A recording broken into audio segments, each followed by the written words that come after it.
compre e leia. Por favor. Eu quero agradecer a todo mundo, agradecer a Luciana porque ela acreditou muito nesses contos. E eu quero agradecer a uma pessoa que nem pus no agradecimento do livro, mas eu pus o Fábio, mas não o Pádua, né? É o Pádua Fernandes que está ali. Porque o Pádua é um cara que eu trabalhei com ele nas comissões da verdade, tanto da prefeitura como do Estado, né, de São Paulo, a comissão Rubens Paiva, e ele sempre, o Felipe está ali também, que ele também ia lá sempre na comissão, e o Pádua era o cara que eu conversava muito com ele, porque ele é um grande pesquisador e sempre, né, então aquelas memórias que eu tinha assim da ditadura, ele valorizava muito, né? Então eu acho que tudo que eu faço eu tenho que agradecer muito o Pádua, porque ele é um incentivador constante, né? E esse livro, só para esclarecer um pouquinho, esse livro eu fiquei 6 meses incomunicável na maioria do tempo na cela 3, no tempo da ditadura, né? Fui sequestrada, na verdade, que só você entrar no sistema prisional, tem até a minha foto aqui no final, ó, eu vou entrar, vou ter esse número, aí eu passo a ser uma presa política. Mas até então eu sou uma sequestrada que a gente nunca sabe o que vai acontecer com a gente. E quando eu estava na cela 3, a cela 3, ali que hoje é Memorial da Resistência, era a cela considerada a cela das mulheres, né? Ela era chamada assim. E eu fiquei sozinha praticamente todo o tempo, né? E nada, você não pode conversar, você não pode falar, você o tempo todo, lembrando que você está incomunicável e tal. Então, você ficava sempre na dúvida se eles iam acabar com sua vida ou se você ainda ia sobreviver, né? Mas eu tinha meus filhos que foram sequestrados com 5, 3 anos e 4 anos, né? O Edson, que não está aqui, mas a Janaína, que está ali, tinha 5 anos na época. Então sempre eu pensava assim, porque em cadeia tem dia que a gente está bem, tem dia que a gente está mal, né? Fica assim. O dia que eu estava bem, eu falei, não, eu vou sair daqui e vou contar para minhas crianças como que é isso aqui. Então, eu falei, eu vou contar. Então eu ficava pensando, e com quem que eu converso? Com quem que eu podia conversar? Aí eu vi uma lagartixa, eu pensei, com ela, né, que eu vou conversar. Então essa lagartixa que a Luísa Bilamer, não sei se ela está por aqui. Ela está por aí, né? Ela faz a apresentação, né? E ela fala que é uma lagartixa com nome e sobrenome, porque as pessoas, eu fiquei pensando, se é uma pessoa, lagartixa, para ela ser humanizada, ela tem que ter o nome, né? Então, lagartixa linguaruda de nascimento. E aí eu conversava muito com ela, com essa lagartixa. Eu achei engraçado que eu fui falar com alguém e falei, mas você conversava mesmo com a lagartixa? Eu falei, olha, você entenda do jeito que você quiser, né? Com a lagartixa, E aí, então, eu cheguei a escrever esses contos lá naquela época, porque um daqueles presos, me passou um lápis e uma caneta, né, esferográfica e o papel de cigarro, que é o que tinha lá. Então, eu fazia no papel de cigarro, aí, de vez em quando, eu conseguia passar para eles lá no corredor, quando alguém passava, eu conseguia mandar, bem dobradinho, e mandava lá para alguém deles lá ler. Eles adoraram, meus contos passaram a ser um sucesso lá, porque ninguém tinha o que fazer lá também, né? Ninguém tinha o que fazer. Então foi um sucesso e aí eu fiquei escrevendo, escrevia, voltava, e não sei o quê. E todo mundo, é a lagartixa famosa, né? Da cela 3. E tem um momento aqui desses contos que eu escrevo, que chama A Cela 3, que é dedicado especialmente a um militante político da época que desapareceu, né? Que a ditadura matou, então desaparecia, né? Com o corpo. que é o Edgar Aquino Duarte. E ele sempre cantava. Esse conto, eu não escrevi na Cela 3. Foi a Luciana que falou, porque um dia eu estou contando sobre isso. Foi um dia que estava... tem um filme sobre a Torre, que a Torre foi também um presídio de mulheres, né, onde as mulheres ficaram. Não era só mulher, tinha homens e mulheres, mas na Torre só tinha mulheres, né? E é famosa essa torre, tem filme, tem tudo. Mas eu não fiquei na torre. Mas, como diz a Luísa, cadê a Luísa? Ela sempre fala que eu fiquei na torre também, porque todo mundo me põe na torre, me põe tudo quanto é lugar. Porque como nós todas ficamos assim, velhinhas, de cabelo branco, então nós somos de tudo quanto é lugar, né? Então, o pessoal foi. Mas eu não fiquei na torre. Eu fiquei no presídio, no DOI-CODE, no DOPS, no hipódromo e depois no Carandiru. Foram esses lugares que eu passei. Porque a torre, o Tiradentes, em 1973, ele é demolido porque vão fazer o metrô. Essa linha azul, né, Jabaquara, Santana, que era inicialmente, que agora é, né, começou em 73. Então, eu nunca fui da torre, só para esclarecer, porque todo mundo me põe na torre. E aí, então, quando eu estava conversando assim, num dia, né, sobre esse livro, sobre essa ideia, não lembro bem, eu sei que a Luciana falou, por que você não escreve isso, do Edgar Aquino Duarte? Então, tem algumas coisas aqui nesse livro, que uma coisa que eu escrevo, assim, no começo, aquele versos do Gonzaguinha, que ele escreve em 1973. Eu acho interessante, porque é no mesmo ano que eu estou lá, né? Que é memória de um tempo onde lutar por seu direito é um defeito que mata. Sem cruzes, sem nomes, sem corpos, sem datas. Gonzaguinha, 1973. E eu pus aqui a Fernanda Pompeu, porque a Fernanda Pompeu, que lançou um livro no ano passado, esse ano eu já nem sei mais, esse ano, né? Ela escreve, escrevemos para salvar memórias do apagamento. E a gente, quando eu estava conversando sobre esse livro, isso apareceu depois, um homem, um francês, ele até falava mais como francês do que como português, mas falava português com sotaque.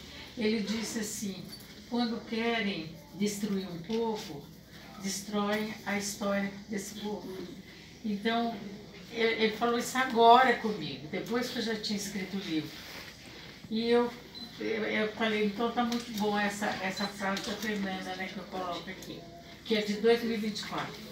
Agora que eu lembrei, que eu anotei aqui, ela não falou em 2023, foi em 2024.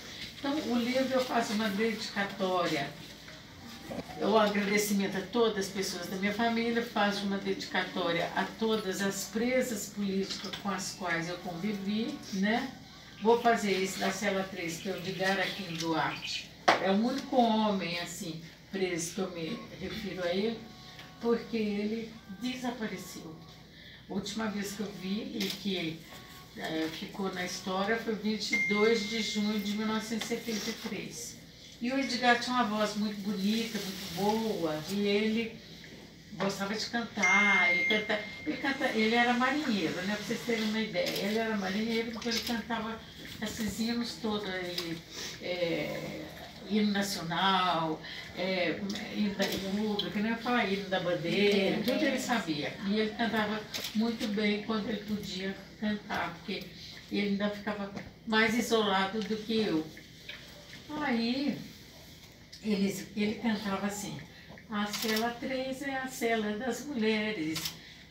Não é das mulheres, ele cantava, a Cela 3 é a cela das donzelas, eu queria tanto dar um beijo nelas. Elas não gostam de ser chamadas de donzelas, mas eu gostaria de dar um beijo nelas. Então eu pus ele sempre falava Cela 3, ele contava isso. E eu era a única mulher ali, então eu era muito, ao mesmo tempo que eu estava muito isolada, eu era muito visada, porque qualquer voz diferente, né, porque os homens têm a voz grave. E eu tinha uma voz mais, digamos assim, mais de mulher, então todo mundo sabia que era eu que estava falando. Então, o carcereiro ficava todo mundo ali em cima de mim, né? E o que mais que eu posso falar desse livro? E aí tem muita coisa interessante, né? Muita coisa interessante, mas eu só queria lembrar que outro dia eu lembrei disso, que eu me escrevi aqui no livro. Mas é o seguinte... Vai ter o livro 2, né? Não, vai ter o 2, o 3, não sei. Mas duas coisas. Antes de falar isso, eu queria falar que a Marília lembrou aqui. A tia Lenita é a tia da Marília. E aqui está a história dela. E eu lembro que quando eu vim aqui para o Bexiga, eu nem sabia que a tia Lenita era aqui do pedaço. Né? Porque a tia Lenita era uma jornalista da Folha de São Paulo, da Folhinha de São Paulo. E parece que ela foi demitida. Olha lá, e tem o Marcinho e a Marília. Os dois são irmãos, são aqui do Bexiga, porque viraram minha família também, né? Os dois viraram, entendeu? E eles... e um dia eu estou falando assim, teve uma mulher, acho que eu falei com o Marcinho primeiro, foi. Porque o Marcinho é mais frequentador daqui.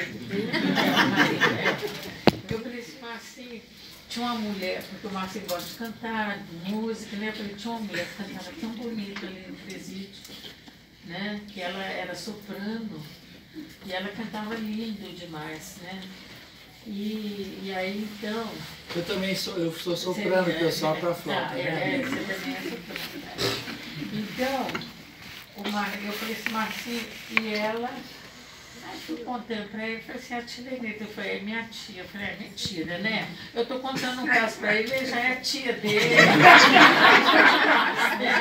Falei, como é que pode? E daí eu fui constatando, né, Maria, que era verdade o que ele estava falando. Então a tia Lenita, ela morou e viveu por aqui até a semana passada, né, quando ela morreu. Ela não chegou a ver esse livro, porque talvez seria ser bonito, né, se ela viesse nesse lançamento. Ela não, e aqui eu ponho tia Lenita, a história não contada, porque é a história não contada mesmo. Que ela foi presa política, nem eles aqui sabiam, que eram os sobrinhos dela, não sabiam, porque ela não contou para ninguém, entendeu? E ela, eu vi na notícia que você mandou para mim, que ela foi demitida da Folha. Não, é o final de todas as coisas aqui, não saiu uma linha sobre ela, né? Ah, claro. É lógico. Mas ela falava, depois eu faço um outro momento, eu faço a imitação da tia Lenita, tá bom? E aí, então, tem esse ponto aqui, né? Mas uma coisa que eu queria contar, que é para finalizar mesmo, que não está no livro, porque o livro, eu espero que vocês leiam, gostem, contem, porque eu vi a importância desse livro por duas razões. Primeiro, porque ele traz... Eu sempre denunciei a ditadura, mas nunca denunciei da forma como está aqui no livro, entendeu? Que seria... Até a ideia do Fábio é que eu escrevi isso para criança, né? Mas só faltava essa, eu escrevi para criança, né? Nessas alturas da vida. Aí depois eu fiquei pensando assim, que a minha geração, eu vou fazer 80 anos, viu, gente? Aí a minha geração e a geração das crianças tem tanta distância, e aconteceu tanta coisa, e tanta... rupturas, né, assim, no sentido de, os dois, eu estou com os dois, sobrinho da tia Lenita, que é o sobrinho do capitão. Bela feminina, sobrinho do capitão e tudo mais. Mas é uma distância muito grande. Eu falei, a gente tem que fazer a Luana Bezerra. E a Luana Bezerra também é da creche, viu? Ela é da creche. Então, eu pensando assim, nós temos que fazer um esforço, nós velhas, de comunicar com as novas gerações. Né? Nós temos que conversar com as novas gerações, essas novinhas. E a gente tem que buscar novas formas. Então, acho que esse foi o esforço, assim, né? Porque essa história eu já tinha na casa. Eu perdi essas histórias, porque a polícia pega tudo, né? Que você faz aquela limpeza na cela, né?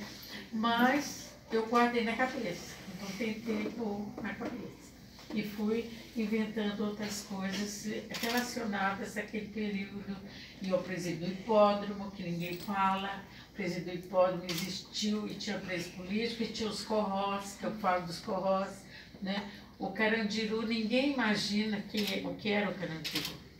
As pessoas pensam que o Carandiru é uma coisa lá, assim, que teve um massacre que o Carandiru teve, mas aquilo ali teve muita coisa acontecendo, muita exploração mesmo, né, dos presos que tinham ali, a maioria eram homens, mulheres eram pouquíssimas, ficavam sempre separadas, né, daquelas... Então, eu vou falando disso, mas outro dia, aqui no Bexiga, resolveram fazer o aniversário de 1 ano da morte do Zé Celso. Dia 6 de julho. E não sei por que cargas d'água me chamaram para falar. Eu falei, gente, só porque eu sou de Bexiga, né? Porque eu não tinha uma relação assim, eu não sou do teatro, eu não tinha relação com o Zé Celso. Você não é do teatro, mas o teatro é seu.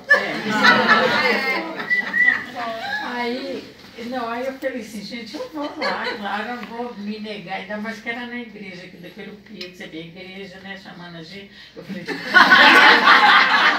fazer homenagem para o Zé Celso, eu acho que de né? Eu falei, não, mas aí não sabe, o Zé Celso sempre foi ateu, né? A vida inteira, assim, eu conheci ele, ateu de todas, né, de todas as formas.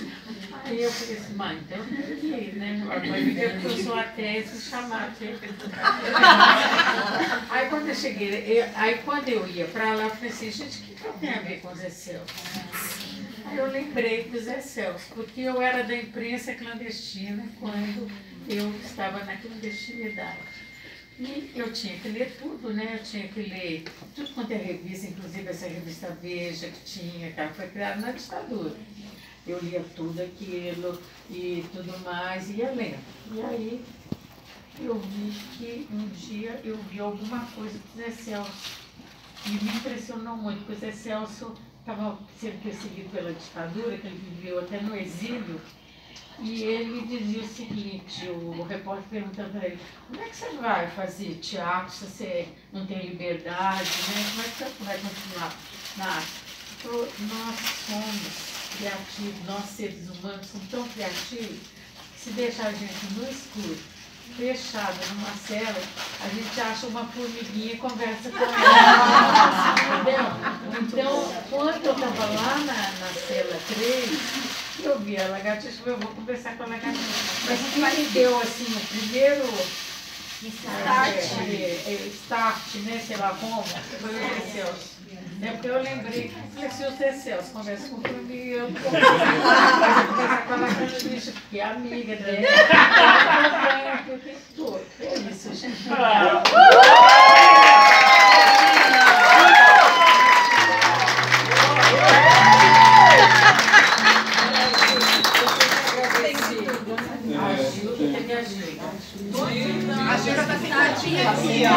A Gilda, que ela faz a leitura dos contos, faz as perguntas, então. Aí vai. E a Marta Baião, que faz a ilustração.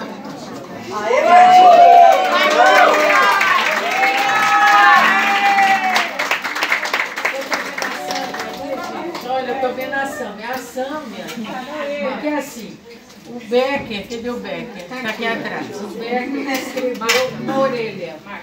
Porque o Becker era o preso político, esse meu amigo, ficou mais tempo na cadeia. Ele era mais perigoso que nós todos. Ele ficou muito mais tempo. E eu pedi a Sâmia, nossa, eu estou tão feliz que vocês sabem que a vida de um nessa terra é difícil. Mas eu pedi ela para fazer uma orelhinha para mostrar. Porque a Sâmia, além dela ser uma pessoa muito querida, muito amada, muito combativa, ela nos representa todos, né? Eu fico orgulhosa de ver a Sâmia falando, eu fico feliz.